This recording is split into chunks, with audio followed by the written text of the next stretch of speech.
Hey guys, what's up? Welcome to today's video. Today, we're doing something a little bit different.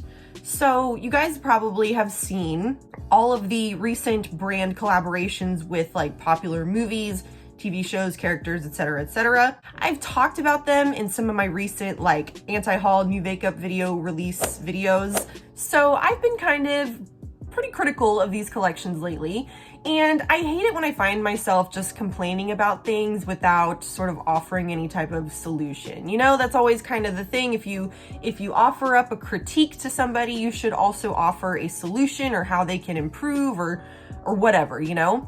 There's not a lot that I can do for these brands as far as like offering up a solution. It's not like Colourpop's gonna watch this and be like, oh my gosh, we really dropped the ball with the Hocus Pocus collection. But I kind of got to thinking in that sense of like, okay, well, what would I want it to look like, basically? I like went and tried to like fully do some photo editing. Quickly realized that that was not happening. I was like, it's gonna take me a year to make this video if I try to go this route. So I went ahead and just hopped up on Google because I know that a lot of brands have like build your own palette type of softwares on their sites. So I just Googled build your own eyeshadow palette and I found the MAC website had a pretty easy to use build your own palette software. And so I kind of just went in and started making some palettes that I felt like would fit better with these collections. So before we dive into what my palettes look like and why I made them the way that I did, I should give this little disclaimer. So number one, I am not a art professional in any way, shape, or form. I didn't go to school and study art. I think the last time I took an art class was like in high school. My point is just that these color stories that I came up with were solely based on me just pulling out eyeshadows and moving them around until I liked the way it looked. So there's no strategy behind it, I guess, if that makes sense. Number two, I was limited only to what MAC had on their website. So that's not a knock against MAC at all. They actually had a really good broad selection of shadows for me to play around with. There just were some tones and shades that I just couldn't quite find had a good fit amongst the MAC shadows. So, and I am in no way trying to be shady or come for anybody. This was just me having fun, playing around is all that this is. So just don't take it too seriously. If you're one of those people that hops up on random videos and it's just like, about whatever's happening in the video. I know that you guys that watch my videos often, you're gonna be like, okay, Haley, just show us what you got, you know, but I feel like I have to put that disclaimer in. So I have 3 different collections that I went through and made new palettes for. I'll say that I do have like a newfound respect for these makeup companies or people that put these eyeshadow palettes together. I did it took me a while to do it and to get it where I wanted it. But anyways, so we're gonna start with the Hocus Pocus collection. Colourpop's 15 pan palette. It just wasn't like, I like the purples and those kind of red burgundy colors and the greens, like whatever. But there's just a bunch of like light tone neutrals. It just didn't look that interesting to me. And for something like Hocus Pocus, I would want that palette to be very like visually interesting, if that makes sense. This just didn't strike me as very interesting. I honestly went around and around with this palette. Like I came up with several different versions. This one was probably the trickiest 15 pan palette for me to like recreate, and I'll kind of tell you why that was in a moment. But here is the palette that I came up with. Now, something to keep in mind is just that packaging does matter. Kelly Gooch actually has a really good video where she talks about how the background that you put the shadows on makes a big difference. So all I had to work with were the black eyeshadow palettes that MAC has on their website, which is good because black is pretty neutral, right? But that is just something to keep in mind. But anyways, when you put the 2 palettes up next to each other, it's actually not all that different. I will also say that when I went in to make these palettes, obviously I had seen these collaboration collections before, but whenever I decided that I was going to try and make up some of my own palettes, I didn't go look at those palettes again. So I wasn't like consciously trying to mimic in any way. I kind of wanted to capture a similar essence of what they were going for. So this Colourpop palette, while it is kind of boring, it is very usable with some kind of deeper tones that makes sense for like spooky season and Halloween and whatnot. So I kind of followed a similar trend. I've got some purples and some kind of burgundy tone shades in there. The greens in my palette, in my mind, come out a little bit more vibrant without being just like bright, if that makes sense. So a little bit more distinct in their shade than it looks in the picture. I also added some gold in there and some warm tone neutrals, as well as a really, really light shimmer. Do you ever do something that's like kind of repetitive and then you start to like learn things about yourself? I kind of like figured out like what I tend to like to see as I was like making these palettes. I sort of like an almost like rainbow gradient. Like I like to put the colors that go with each other in a palette. So my issue that I kept having with this palette is I just felt like it looked almost a little bit too rainbowy, when that's not really my intention, but it's just kind of how it ended up looking. So this 15 pan palette was not my first choice for a remake of the Colourpop Hocus Pocus palette. I actually thought it would have been a good idea if they had made 3 9-pan palettes. Colourpop does collections like that quite often, and I feel like for Hocus Pocus, those characters are distinct enough that you could easily make some 9-pan palettes for each of them, which is what I did. So here's what the 3 9-pan palettes that I made for this collection are. And I'm wondering if, like, just by looking at them right here, can you guess which palette goes with which character? I feel like they work out pretty distinctly for each character, but I'm kind of curious to know if, like, you think so as well. But I mean, I'll show you each one individually and tell you which one they go with right now. Here is the palette that I came up with for Winifred. Now, for Hocus Pocus, they do each have their kind of own color story in their little dress, costume, whatever you want to call it. So obviously Winifred has that like green and purple, which I tried to kind of capture in the palette as well. The only thing that I maybe would have done different for Winifred's palette was figure out a way to incorporate like a pop of orange or red for her hair, but I just liked the way that this one ended up looking how it is. I wanted her palette to have like some bold colors without again being too bright or vivid, does that make sense? Like they're strong colors, deep tones, because Winifred, you know, she's the HBIC, the head witch with a capital B in charge. So I kind of felt like she should have like some strong colors that also complement her general aesthetic, you know what I mean? So this is the palette that I came up with for Mary. She's got like that red, orange sort of a dress, but then she's got these like this random like purple happening in her hair too. So I went with some kind of like warm tone browns, some sort of bronzy golden tones as well, some peachy coral, that type of thing. But then I did also add in those 3 like plum, almost burgundy, purpley types of shades that are deep because her hair is very dark. And then this is the palette that I came up with for Sarah. So Sarah's supposed to be like the hot one, right? She's like, it's Sarah Jessica Parker, she's really pretty.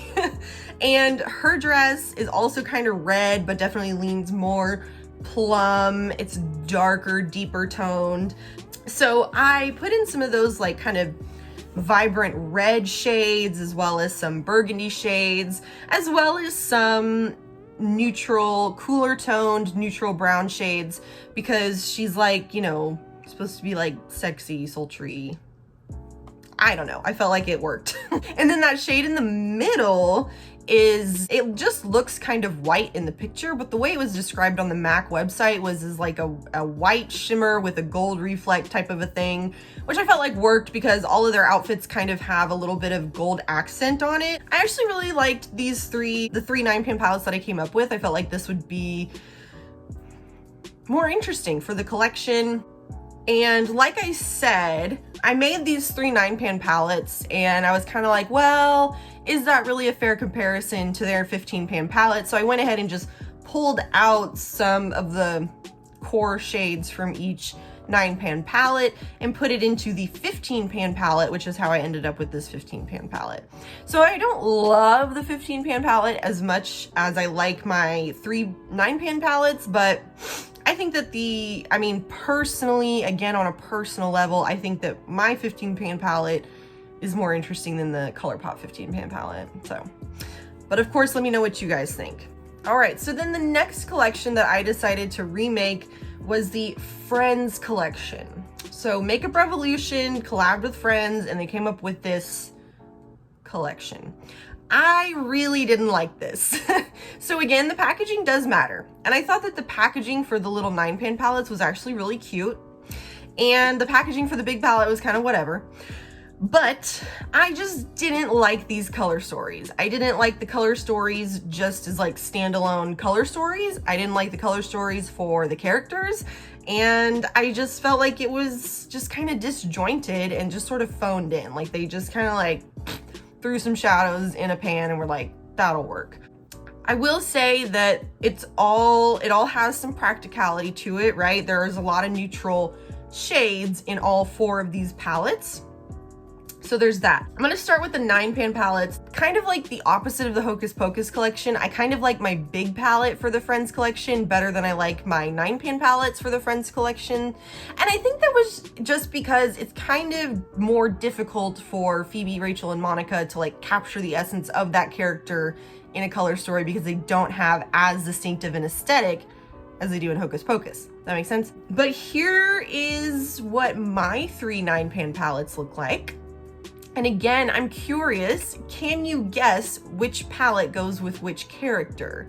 I don't feel like it's gonna be quite so obvious for these 3 9-pans, but I have a reasoning as to why I made them the way that I did. So we'll start with Monica's palette. So number 1, I felt like it was really important to have that purpley blue, kind of periwinkle purple color of the door to Monica's apartment. And then of course the gold trim, the like gold frame that went around her peephole.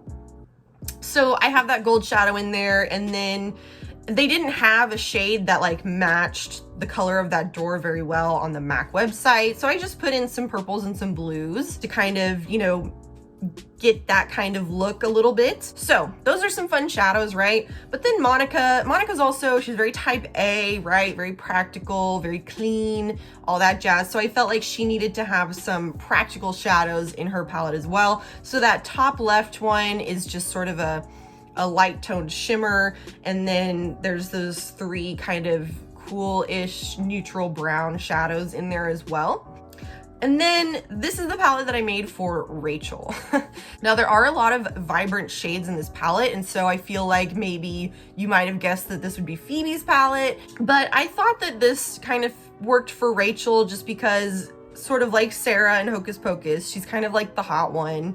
Like they're all stunningly beautiful people, of course, but that's kind of like Rachel's thing. She was like the girly girl, the fashion girl, that kind of thing. Rachel's character is the one that, remember, she was like daddy's little girl, kind of spoiled rich girl. She was gonna go like have her fairy tale wedding, marry an orthodontist, go live in the suburbs. Like that was kind of where she was going, but then she ran away from her wedding and started living on her own. She had to get a job and like learn how to do laundry and stuff like that. So she, you know, kind of always throughout the series, she always had this a little bit like spoiledness to her, but is still very like lovable and bubbly. And so anyways, she's a very dynamic character, and I felt like these are some very dynamic shadows. So I have those kind of like deeper red tone shades because she is like, you know, kind of the hot one, the sexy one, if that makes sense. I feel so weird saying that. But then also there's those pops of color because I feel like, again,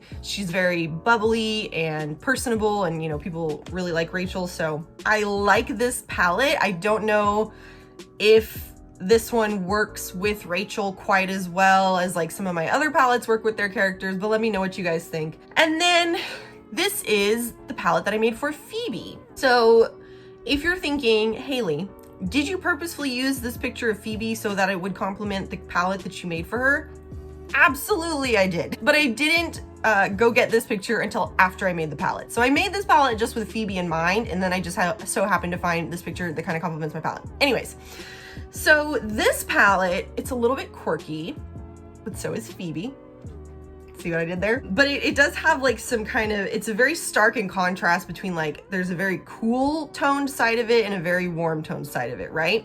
And I think of Phoebe as being kind of, you know, she's sort of like the hippie, very head in the clouds kind of a gal. So I felt like she could go for some warmer, earthier tones for that reason. But then she is Phoebe and she's a goober, and she's also very bubbly and has a very vibrant personality. So I felt like I could add in that little, like the aqua and the blue and the little bit of purple in there. And I actually felt like this 9-pan palette like worked out pretty well as far as like the arrangement, given that, like I said, there's some pretty stark contrast in tones in here.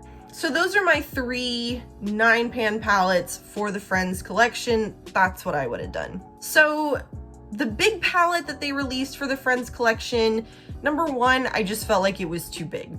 It has some pops of color that are just really spread out throughout a whole bunch of really light neutral tones.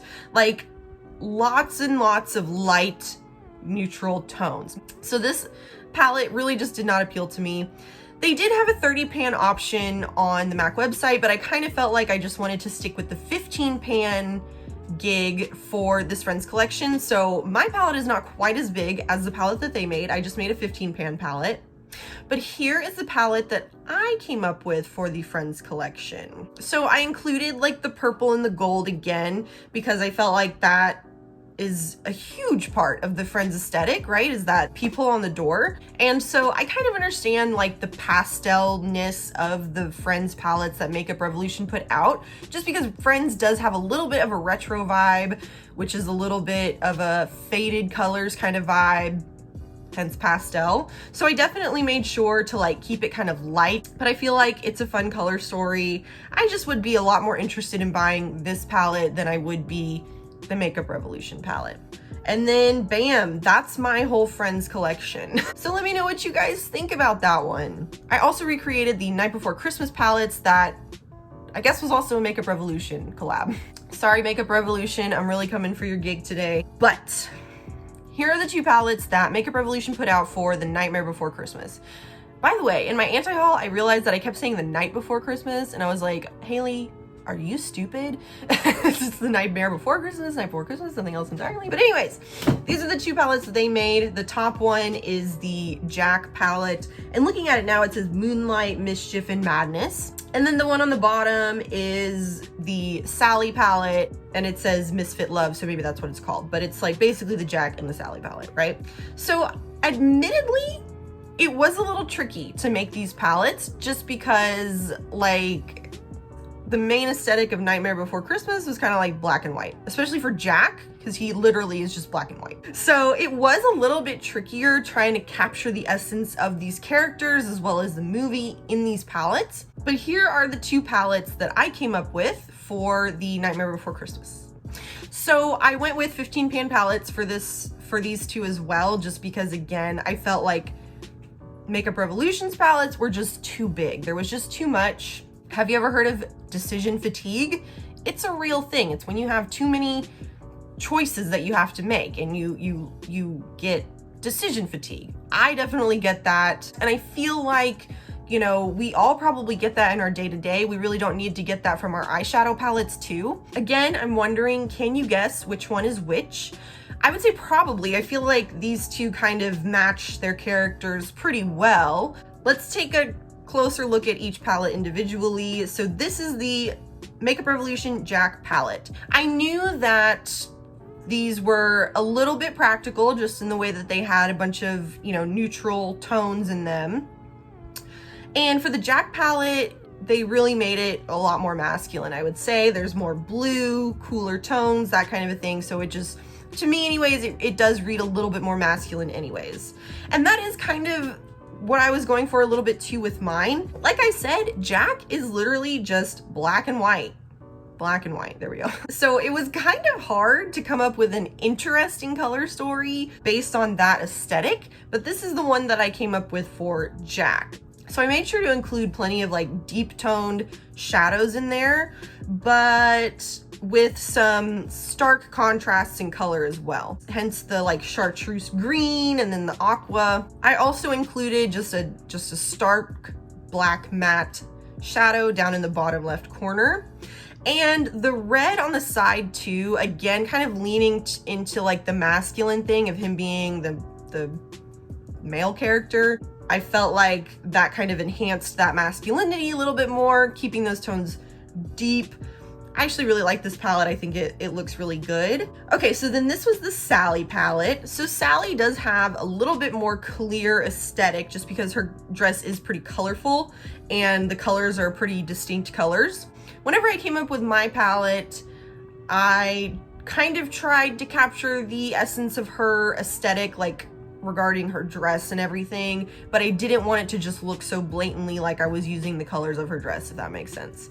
So this is the palette that I came up with for Sally. I went a little bit lighter toned all the way through on this one, but kept it with some fun colors that are appropriate for spooky season. And I don't know if this is anything, but I did put a bright stark white shimmer down in the bottom left corner of her palette so that they kind of, I don't know. I thought that was kind of a fun little idea, but like I said, it might not be anything at all. But I added a little bit of some warm tones in hers, again, kind of leaning into femininity of her character a little bit and tried to sort of reflect, like I said, the essence of her aesthetic, like of her dress and everything in her palette. So anyways, there is my collection for the Nightmare Before Christmas. Like I said, I found a new respect for like makeup designers, is that what we would call them, in this process, because it did take a lot of thinking and like it took me a while to kind of do these. But let me know if you enjoyed this video. I had a lot of fun making it. Sound off in the comments below. Let me know what you think about my recreations. Again, these were just my personal, like me pulling shadows out and putting them in and moving them around. If you feel like you could do it better, go hop up on the MAC website and make some palettes yourself and send them to me on Instagram. I would love to see it. So anyways, thank you so much for watching. I really, really, really, really appreciate it. Don't forget to like this video and subscribe to my channel if you haven't already. And I'll see you in my next video. Bye.